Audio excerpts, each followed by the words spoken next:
Okey, ini ialah tentang NISPA Analysis Part 2. Okey, video yang sebelum tu ialah Part 1 sampai nombor 3. Okey, hari ini cikgu sambung nombor 4 dan 5. Okey, last two NISPA.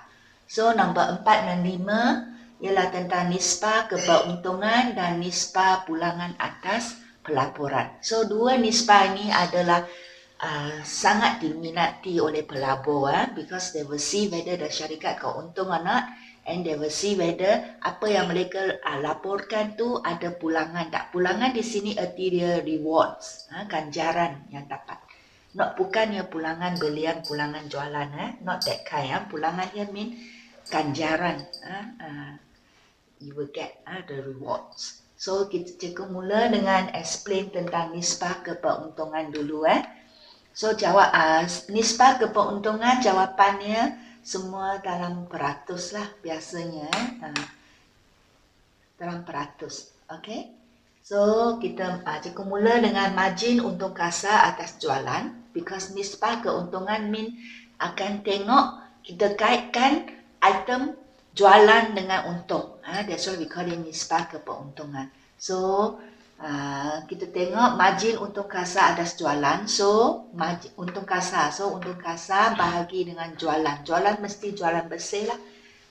Jawapan dalam peratus jadi mesti darab 100. So this is the formula.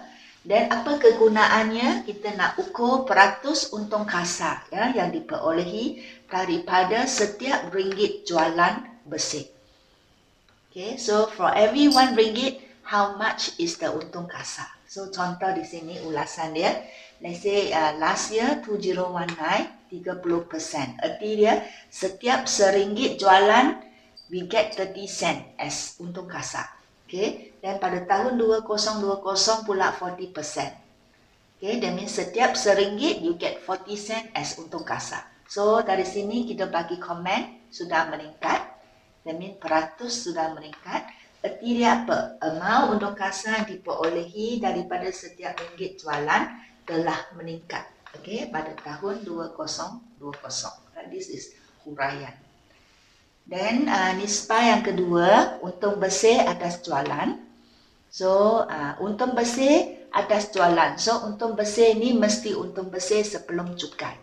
Because yang cukai is sebahagian untung that you sudah bayar kepada government. So, when you kira untung bersih, so apa yang you, the cukai that you pay, mesti campur balik kepada cukai lah. Kepada untung bersih. So, make sure untung bersih is sebelum cukai then only show your real untung bersih. Okay, so untung bersih sebelum cukai bahagi dengan jualan bersih darab 100. So apakah kegunaannya? Mengukur peratus untung bersih sebelum cukai. Okay, yang diperolehi daripada setiap ringgit jualan bersih. So just now untung kasar we ukur. Now untung bersih For every RM1 jualan, how much is the untung bersih? So kita tengok ini contoh. So tahun 2019 15%. Erti dia dari RM1 jualan you get 15 sen as untung bersih. Okay, untung kasar 30%. Untung bersih 15. Untung bersih sepatutnya kurang daripada untung kasar lah. Because untung kasar kena tolak belanja baru dapat untung bersih kan. Okay, should be lower. So betul lah. Okay. Then 2020 pula untung bersih, that means setiap RM1 jualan untung bersih ialah 20 sen. Okay, untung kasar is 40 sen. So after minus the belanja then the untung bersih RM1 20 sen. Okay, so telah meningkat dari 15 sudah jadi 20, so meningkat. Amount untung bersih yang diperolehi daripada setiap ringgit jualan telah meningkat pada tahun 2020. Okay. Kalau soalan compare antara syarikat A dengan syarikat B, so you pun katalah telah meningkat, adalah lebih baik untuk syarikat A. Macam tu. So you kena ubah ikut soalan So another keuntungan kita boleh tengok ialah pulangan atas aset. Pulangan di sini as I said bukannya pulangan belian, pulangan jualan. Pulangan erti dia di sini the rewards you get from the asset. You beli aset, aset itu akan membawa keuntungan kepada kita. So right, asset, you use the asset, to get the profit. So kita nak tengok aset yang kita beli ni berapakah profit yang membawa kepada kita. So pulangan atas aset. So pulangan as I say is actually refer to the rewards. So actually is untung besar. So untung besar selepas cukai. Okay, di sini it is sebelum, ini selepas. Kena ingat. So untung besar selepas cukai, aset bagi dengan aset purata. So the aset awal, asset here mean all the asset bukan semasa dan semasa. So jumlah aset awal plus the jumlah aset akhir bagi 2, then you get the purata. Okay, dan darab 100. So ini mengukur apa? That mean kita kaitkan untung besar dengan aset. So kita ukur kecekapan pengurusan dalam mengguna aset untuk menjana hasil perniagaan. So we want to see the management. Adakah mereka cekap guna aset yang mereka ada ni untuk mendapat hasil perniagaan. Okay. So this is a contoh. 2019 18%. Tetapi 2020 sudah 12% saja. Jadi sudah menurun. So kenapa boleh menurun? Mungkin kerana pada tahun 2020 sudah beli terlalu banyak aset. Okay, so sudah beli banyak aset. Mungkin aset tu mahal. So you need time to menjana the hasil. So bila baru beli aset yang mahal, memanglah bila kita bahagi, so dia akan turun. So kadang-kadang bukannya sesuatu yang perlu bimbang lah, because the new asset mahal kan. So you need time untuk dapat balik pulangan tu. So ini telah menurun. So keupayaan aset untuk menjana keuntungan syarikat telah menurun pada tahun 2020. Dan kita tengok pula, ini another nisbah yang last, nisbah pulangan atas pelaburan. So this one, pihak pelabur akan sangat minat because mereka melabur, beli saham or that, so they want to make sure they got the pulangan, they get the untung from the pelaburan. So nisbah yang di bawah nisbah ni ialah very important, nisbah perolehan sesaham. Nisbah perolehan sesaham. So formula dia ialah untung besar selepas cukai, tolak dividen saham keutamaan, dan bilangan purata saham biasa diterbitkan. Okay, so jawapan dia mesti dalam RM sesaham. So apakah kegunaan nisbah ni? Dia mengukur amount untung. Because pulangan kan, pulangan ni refer kepada untung. Okay, jadi dia mengukur amount untung, the pulangan, because we kaitkan the untung dengan the pelaburan. Pelaburan arti dia pemegang saham lah. Okay, pelaburan dibuat oleh pemegang saham. So kita mengukur amount untung yang diperolehi bagi setiap unit saham biasa yang dimiliki oleh pemegang saham. So this is very important untuk pemegang saham because they want to know for every unit saham yang mereka beli ni, berapakah pulangan dia. That means berapakah agihan untung kepada seunit saham itu. The more is better. So this one is untuk pemegang saham biasalah, because kalau untuk pemegang saham keutamaan, mereka sudah tahu kan the kadar faedah, kadar dividen yang diberi kepada mereka. Only the saham biasa saja not sure. So they are very important, they want to know. Okay, for saham biasa. So this one, so the untung, kenapa kita perlu tolak dividen? Because the bahagian untung yang kita ada, some need to give as kepada pemegang saham keutamaan kan. So kita kena tolak keluar because the bahagian untung sebahagian dia ialah untuk pemegang saham keutamaan. But this one is to see the bahagian untung untuk share biasa, pemegang saham biasa. So, apa-apa bahagian untung yang akan kita bagi kepada saham keutamaan perlu ditolak keluar lah. Okay. Kalau you tak tolak keluar, that means sudah tak betul. Okay. The pulangan shouldn't include the pulangan untuk share keutamaan. So, we minus out. Okay. So, kita tengok contoh. 2019, sesaham pemegang saham yang pegang saham biasa, satu saham dia get untung, okay, from the untung is 50 cent. Then pada 2020, sesaham yang satu saham unit yang mereka miliki, they will get RM1, okay, as a reward, sebagai pulangan from the untung lah. So, erti dia tadi 50 cents, jadi RM1 sudah meningkat lah. Okay, so apa erti dia? Pulangan sesaham. Okay, the rewards you get from the satu unit yang you beli, pulangan sesaham pemegang saham biasa telah meningkat pada tahun 2020. So, very good news lah. That means sudah tingkat. Every unit yang you dapat sudah dapat untung yang lebih for this year. Ataupun you can say pulangan bagi setiap unit share biasa yang diterbit telah meningkat pada tahun 2020.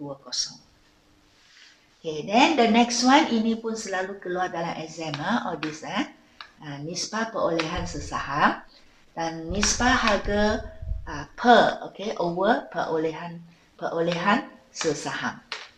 Okay, so kalau soalan keluar yang ni, you have to do this one as jalan kerja. Got this answer, you letak di bawah. Okay, perolehan sesaham, this answer you letak di sini. Okay, so harga pasaran sesaham dan perolehan sesaham. Jawapan dalam kali. Okay, so ini demi kita kaitkan harga pasaran dengan pulangan yang kita dapat daripada seunit saham. So, ini untuk mengukur apa? Okay, so you see, kegunaan dia menunjukkan masa yang diambil oleh seseorang pelabur, dan pelabur pemegang saham lah, yang beli saham, untuk mendapat balik semula wang pelaburan dia. Okay, lebih kurang kali lebih bagus. Nisbah yang rendah menunjukkan keyakinan pelabur terhadap syarikat. Okay, mungkin ni tengok macam ni tak faham, tak apa, cikgu akan explain di sini. Okay, tengok contoh. Pada tahun 2019, kita guna formula kira dulu. So, harga pasaran katakan RM5 dan pulangan yang kita dapat sesaham. So, again, this is for saham biasa. So, ialah 50 cent. So, bila kita bagi, kita dapati jawapan 10 kali. 10 kali erti dia, masa yang kita yang diguna untuk mendapat balik wang pelaburan. So, RM5, you buy the saham as RM5. So, that is your pelaburan. You melabur RM5, every year you will get 50 cent as a pulangan, as a rewards. So, erti dia, how many years you will get how many years you take to take back your RM5? So, 10 years. 10 kali, that means 50 sen, 50 sen, 50 sen, 50 sen. 10 kali 50 sen, then you will get back your RM5. So, means that you need 10 years to get back your RM5. So, kita tengok 2020 pula. This year, katakan harga pasaran masih sama, RM5. Dan pulangan yang didapat sudah jadi RM1. So, erti dia, bila kita bagi, jawapan you dapat 5 kali. So, apa erti 5 kali? Erti dia, untuk dapat balik RM5, you just need 5 years. Every year you get RM1. So, RM1, RM1, RM1, RM1, 5 times. You will get back your RM5 pelaburan. So, erti dia lebih bagus lah. This one you need longer year. This one you need 5 years only. So, erti dia kurang kali lebih bagus. Okay, you akan dapat balik RM5 dengan lebih cepat. So, ini sudah menurun. Bilangan kali sudah menurun. You can say bilangan kali sudah menurun. So ini menunjukkan keyakinan pelabur terhadap keberuntungan syarikat telah meningkat. They are very sure to get more untung from the syarikat. Okay, to show they are more confident, okay, kepada syarikat.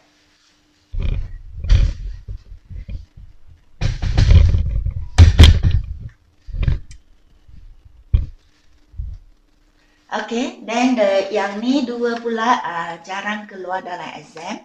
Okay, yang sebelum dua tu nisbah perolehan sesaham, nisbah harga per perolehan sesaham tu lebih popular. Dua ni jarang keluar. Anyway, dia masih dalam sukatan. Siapa tahu nanti keluar, suka belajar juga. So this one is kadar hasil dividen. Dia, jadi kita kaitkan dividen yang kita perolehi daripada sesaham, dividend you get from every unit saham yang you buy, compare, kaitkan dengan harga pasaran sesaham. Dividen yang you dapat kaitkan dengan harga pasaran. So apa ini menunjukkan? So again, garis 100 mean your answer will be percentage. For nisbah pulangan ni semua biasa dalam percentage. Okay. So apa ini erti dia? Why kita kaitkan dividen dengan harga pasaran saham tu? So untuk mengukur peratus pulangan sebenar, the rewards that you get dalam bentuk dividen. Okay. Atas pelaburan yang telah dibuat oleh pemegang saham. So you sudah buat pelaburan, berapakah dividen yang kita akan dapat. So again, this one is for saham biasa lah.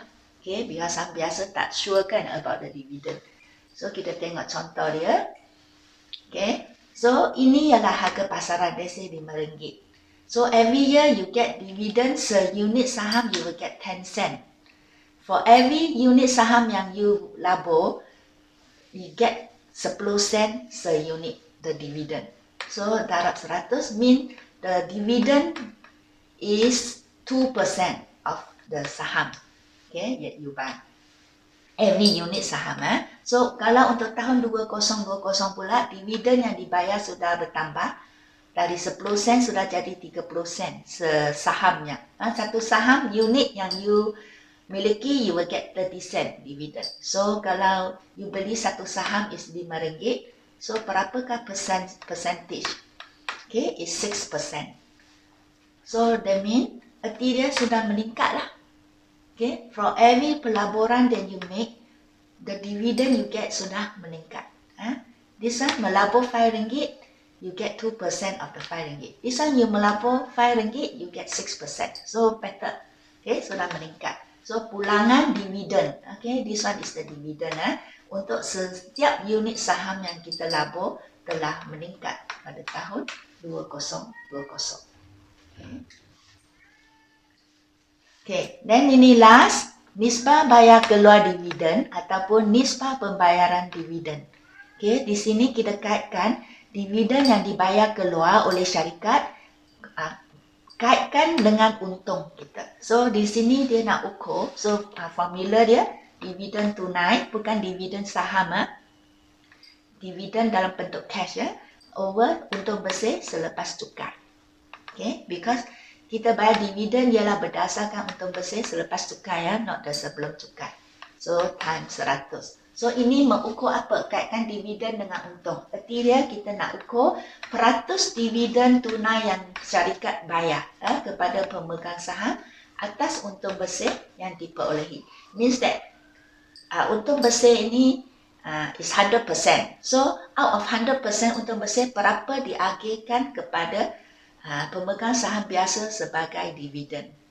Okay, so 2019 is 20%. Out of 100% untung bersih, 20% diagih sebagai dividen tunai. So in 2020 is 30%. So telah meningkat lah from 20 to 30. So apa ini, macam mana kita nak hurai? Peratus untung bersih syarikat yang dibayar untuk dividen tunai telah meningkat pada tahun 2020.